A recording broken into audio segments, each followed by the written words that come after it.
Uma das eleições mais polêmicas de 2024, mas também uma das vitórias mais consolidadas, vai acontecer amanhã. Eleições em El Salvador, em que Nayib Bukele deve ser o candidato reeleito. Vamos ver o que marcou o seu governo, por que ele é tão polêmico, por que esse modelo Bukele se espalha pela América, inclusive no Equador, e quais serão, depois de ter combatido a questão da segurança pública no primeiro mandato, os seus principais objetivos em um segundo mandato em El Salvador. Nayib Bukele, que é conhecido como o ditador mais cool do mundo.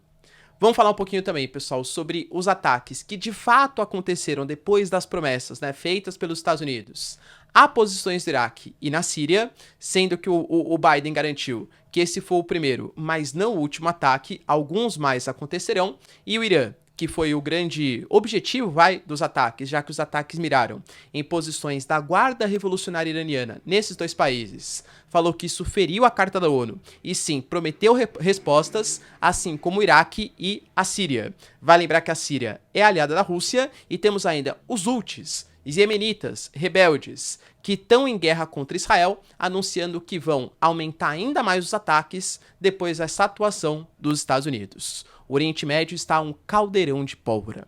Para finalizar, pessoal, falar um pouquinho também sobre o Brasil, que está reforçando as suas posições na fronteira, isso segundo, inclusive, a mídia internacional e nota oficial do Exército, principalmente na fronteira da Venezuela, vamos entender o porquê, e de fato o Gairu Zaluzny, que é o comandante-geral, ou pelo menos era, né, das Forças Armadas Ucranianas, segundo o Washington Post, está demitido. A gente falou um pouquinho sobre isso ontem, e vamos discutir no que isso impacta na geopolítica ucraniana. Se vocês querem entender um pouco mais sobre esses assuntos, e muito mais também sobre geografia, geopolítica, atualidades, política, polêmicas, enfim, tudo para você se manter sempre bem atualizado, já se inscreve no canal, deixa seu like, compartilha esse vídeo, que eu, professor Ricardo, conto muito com a sua ajuda. Belezinha? Pra quem não me segue no Instagram, pessoal, @prof_Ricardo Marcílio, me segue lá. E também, se você quiser contribuir financeiramente aqui pro canal, afinal, esse é meu trabalho, eu tento sempre postar conteúdo diários pra vocês, pessoal, seja membro, que isso ajuda bastante, ou faça uma contribuição via chave Pix. A plataforma não colabora muito com conteúdos não muito family friend, tá? Galera, se você não quiser, não puder, enfim, seu like, engajamento, presença, sensacional também. Belezinha? Então bora lá pro vídeo, pessoal, que tem assunto bem relevante, ó. Como eu falei pra vocês, agora, domingo, dia 4 de fevereiro, a gente vai ter uma das eleições mais polêmicas da América, talvez do mundo, mas uma das vitórias mais consolidadas também. Os principais institutos de pesquisa de El Salvador dão conta que de 82 a 90% dos eleitores vão votar em Nayib Bukele. Por quê, professor? Eu diria que o principal tema, que é sensível não só para El Salvador, mas para grande parte dos países da América Central, que funcionam quase como se fosse uma espécie de corredor de escoamento da produção de opioides, para não falar palavras piores, né? Da Bolívia, do Peru, do Equador também, crescente, da Colômbia, da Venezuela, em direção aos Estados Unidos, é justamente nessa parte do istmo, nessa parte continental da América Central, incluindo El Salvador. Então, quando Nayib Bukele ele foi eleito, ele prometeu uma pauta de combate às gangues. E, galera, de fato, isso foi feito. Ele construiu uma prisão que é referência no mundo, né? A gente tem, galera, nesse momento, 77 mil presos em El Salvador, o que pode parecer um número pequeno se a gente falar do Brasil, mas estamos falando de um país com pouco mais de 6 milhões de habitantes, ou seja, mais de 1% da população está presa em El Salvador, é o maior percentual do mundo, é o maior índice de presos do mundo. Pra gente ter uma noção de comparação, no caso do Brasil, galera, fazendo uma proporçãozinha, é como se o Brasil tivesse, sei lá, nos mesmos índices de El Salvador, pouco mais de 2 milhões de pessoas presas. A gente fala de um Brasil hoje, incluindo prisão domiciliar, tudo tal, pouco mais de 800 mil presos. Entende a diferença de proporção? Professor, isso trouxe relatos de abuso contra os direitos humanos. A gente teve prisões arbitrárias e, galera, de fato isso aconteceu, tá? Tanto que, por exemplo, desde o início do governo Bukele até agosto, que são os dados oficiais, a gente teve a soltura de 7 mil pessoas. E existem denúncias que desses 77 mil presos, de 15 a 20 mil, talvez são considerados como prisões ilegais. Pessoas que não cometeram crimes. Só que olha que coisa, galera, maluca que acontece. A El Salvador tinha dados que colocavam como um dos piores países do mundo. A taxa de homicídio era de 106 para cada 100 mil habitantes, questão de 8 anos atrás. Hoje, a gente está falando de uma taxa que está em 3,4 para cada 100 mil habitantes, segundo os dados não oficiais. Segundo os dados oficiais, está em 2,4.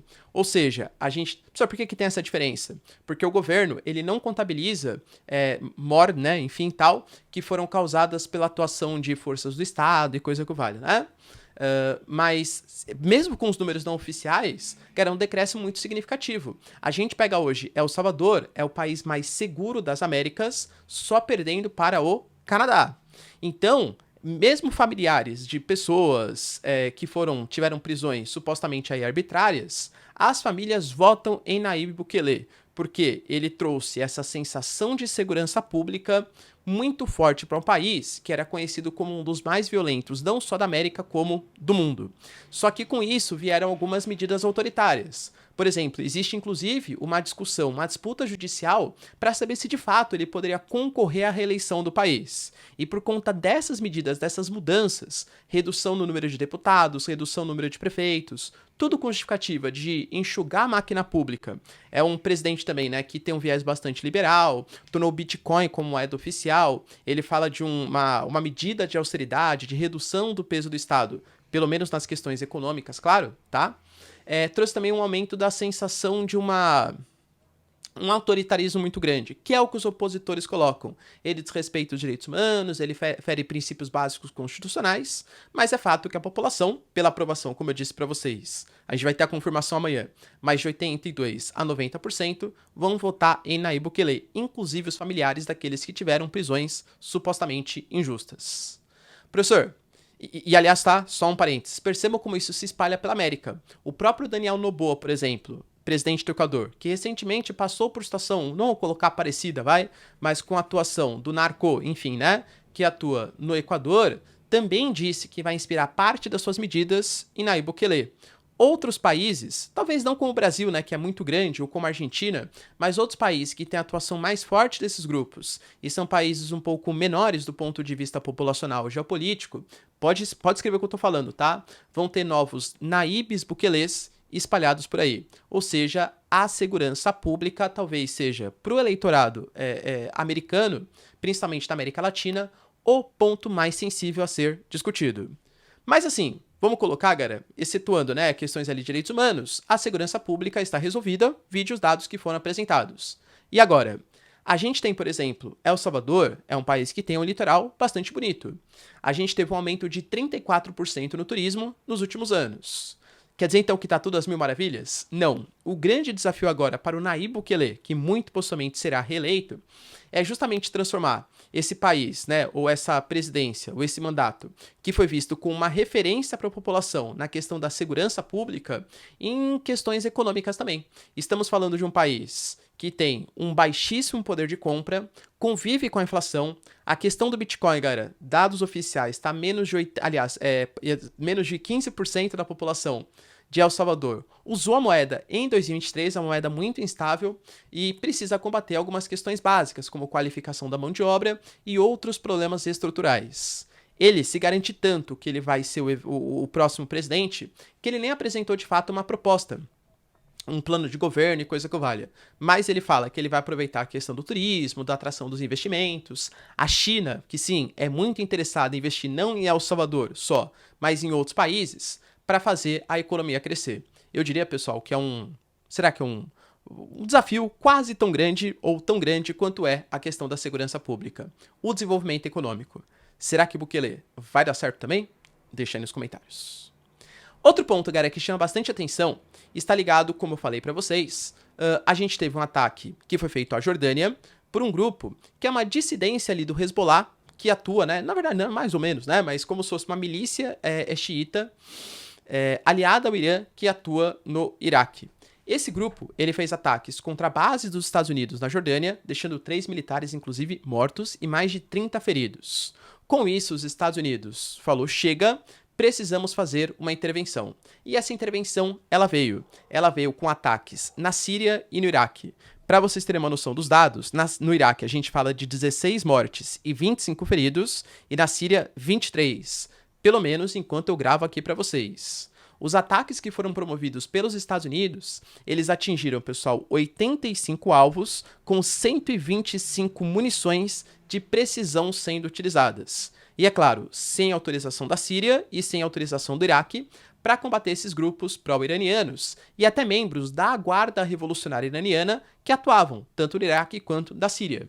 Eu citei para vocês dados do Jerusalem Post, tá? O Irã, sabendo que os Estados Unidos faria ataques, resolveu tirar algumas das lideranças, tanto do Iraque quanto da Síria, para, claro, né, eles não sofrerem com os ataques dos Estados Unidos. Alguns problemas. Primeiro, a Síria não é qualquer país. Estamos falando de um governo do Bashar al-Assad, que é grande aliado da Rússia.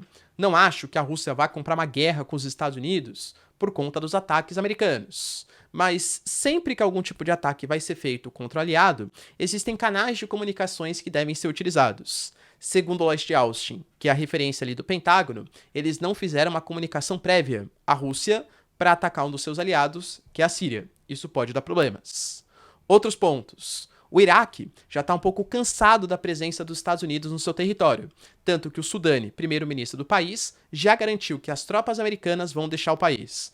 Quando isso vai acontecer? Não sabemos. É um processo moroso, é um processo lento. Agora, com esses ataques dos Estados Unidos e mais outros ataques que aconteceram, cara, é meio óbvio, né? Que esse processo de saída dos militares dos Estados Unidos do Iraque devem se acelerar. Inclusive, o Iraque fala em grave violação da sua soberania. Quando a gente pega declarações do Irã, a gente tem que deixar bem claro, tá? Não é uma coisa distante. Foram declarações dessa semana. A liderança iraniana garantiu: se os Estados Unidos realizarem algum tipo de ataque contra iranianos ou posições iranianas, e não necessariamente no Irã, tá? Em qualquer lugar do mundo, inclusive na Síria e no Iraque, nós iremos responder. Pois bem, pessoal, depois dos ataques, o Irã garantiu que isso é outro erro aventureiro dos Estados Unidos e também estratégico e que vai resultar em muita tensão e instabilidade. E, inclusive, convocou a ONU. ONU, você não é uma instituição que preza pela paz mundial, pelo respeito à sua Carta de Princípios? Segundo o Irã, a Carta de Princípios da ONU foi violada porque houve uma violação da soberania territorial de um país, que é o Iraque, e que os Estados Unidos está querendo desestabilizar o Oriente Médio com esses ataques. Entende? Então, assim, galera, supostamente o Irã vai trazer algum tipo de resposta. Não acho que essa resposta vai ser contra os Estados Unidos, porque não tem nem cabimento, a diferença de poder militar é muito grande. Mas contra mais bases dos Estados Unidos, contra aliados regionais dos Estados Unidos, leia-se Israel principalmente, é um ponto que a gente tem que ter bastante atenção.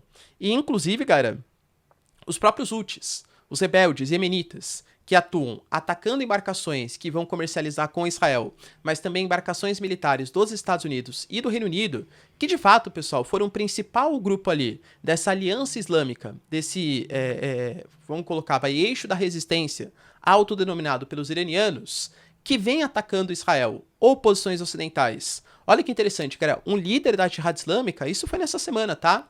Ele reclamou publicamente porque ele falou que ele esperava mais dessa aliança islâmica. Falou que o Hezbollah, que a Síria, que o Iraque, até mesmo o Irã, não fizeram ataques contra Israel ou contra o Ocidente da monta, da proporção que eles achavam.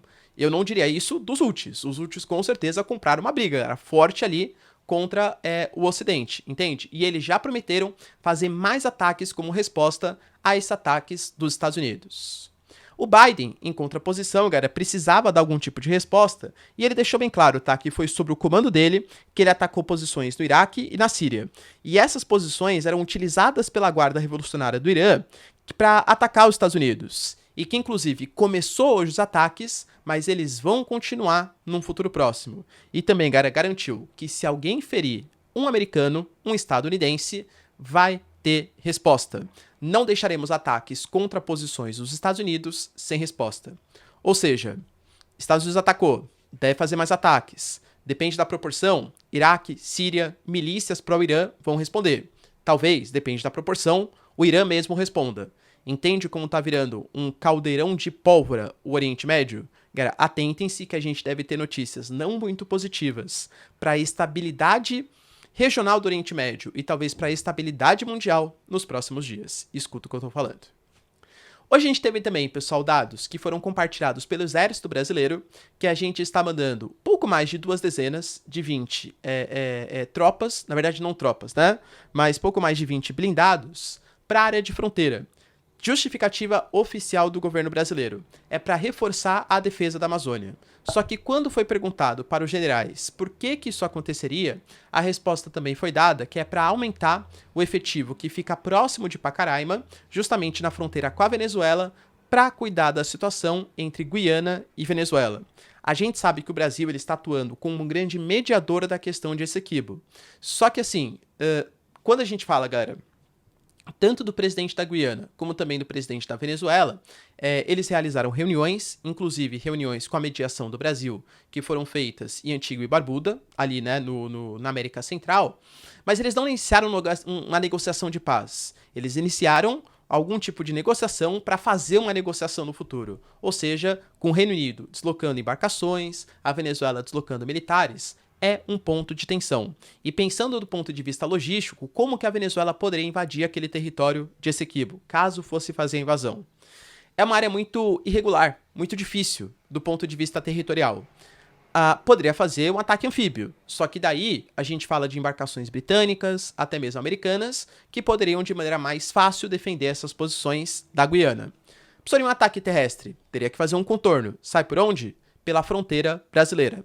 O Brasil não quer que isso aconteça, não porque, nossa, pensamos muito na paz mundial, mas porque o Brasil, ele quer se colocar como um líder sul-americano e não conseguir mediar uma situação entre Venezuela e Guiana é um ponto negativo, e uma guerra regional poderia gerar problemas sociais como questão de refugiados, pobreza, etc., questionar o papel do Brasil como liderança mundial e principalmente fazer com que intervenções estrangeiras, até mesmo dos Estados Unidos ou de outros países, aconteçam numa região que o Brasil não deseja, entende? Então o Brasil vai tentar pacificar esse território e mandar militares para controlar essa fronteira. Atentem também que nos próximos dias poderemos ter mais novidades. E para finalizar, galera, não vou explicar com tantos detalhes porque falamos no vídeo de ontem, há uma crise política, militar na Ucrânia. Zaluzny, ele, segundo o governo Zelensky, cometeu algumas insubordinações, com declarações que indicavam que a contraofensiva é um fracasso da Ucrânia. Teve algumas discordâncias em relação a Avdiivka também, em que o Zaluzny desejava tirar os militares ali e dar a vitória para os russos. Já o Zelensky queria manter os militares ali para evitar um avanço mais significativo dos russos, então uma diferença tática, vamos colocar. E também, supostamente, segundo a mídia ocidental, o Zaluzny ele estaria negociando um acordo de paz com algumas lideranças do Ocidente contra o que o Zelensky desejava. Há indícios também, suposições, que o Zaluzny, inclusive, poderia estar cogitando um golpe de Estado contra o Zelensky, numa análise mais extrema. Professor, isso vai acontecer? É tudo suposição, Hoje a gente teve dados do Washington Post que sim, o Zelensky entregou uma carta pedindo, entre aspas, ou comunicando aos Estados Unidos que o Zaluzny vai ser destituído para talvez a ascensão do Budanov ou outras lideranças ucranianas no papel de chefia das Forças Armadas. Isso mostra um certo embate, vamos colocar assim, militar na cúpula da Ucrânia, que pode, claro, dificultar mais esse evento, mas também pode ser visto pelo Ocidente como uma tentativa do Zelensky de mudar a liderança e fazer com que a contraofensiva seja mais bem sucedida. A gente teve 50 bilhões de euros mandados para a Ucrânia, aprovados na União Europeia, e só a Alemanha disponibilizou pouco mais de 7,5 bilhões também de euros. Então, uma ajuda extra, falta dos Estados Unidos, que é sensível, Mas a Ucrânia, talvez, com essa mudança de ares, possa estar tentando mostrar para o mundo que vai fazer uma contraofensiva mais bem sucedida. Será? Deixa nos comentários, quero saber sua opinião. No mais, pessoal, se vocês curtiram o vídeo, tamo junto, beijos, abraços e tchau, tchau.